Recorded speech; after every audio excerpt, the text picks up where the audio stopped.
అతి తక్కువ ఖర్చుతో బ్యాటరీతో నడిచే సైకిల్ను రూపొందించిన విజయనగరం జిల్లాకు చెందిన ఇంటర్మీడియట్ విద్యార్థి రాజాపు సిద్ధుని ఆంధ్ర రాష్ట్ర ఉప ముఖ్యమంత్రి, అటవీ పర్యావరణ సైన్స్ అండ్ టెక్నాలజీ శాఖ మంత్రి శ్రీ కొనిదెల పవన్ కళ్యాణ్ గారు అభినందించారు.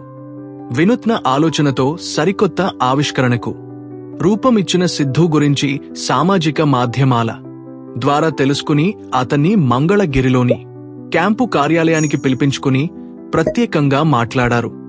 సిద్ధు ఆవిష్కరించిన సైకిల్ని స్వయంగా నడిపారు. అతని ఆలోచనలు తెలుసుకుని అబ్బురపడ్డారు. సిద్ధు రూపొందించిన గ్రాసరీ గురు వాట్సాప్ సర్వీస్ బ్రోచర్ని చూసి ప్రత్యేకంగా అభినందించారు. అతని ఆలోచనలకు మరింత పదును పెట్టాలని ఆకాంక్షిస్తూ ₹1,00,000 ప్రోత్సాహం అందించారు.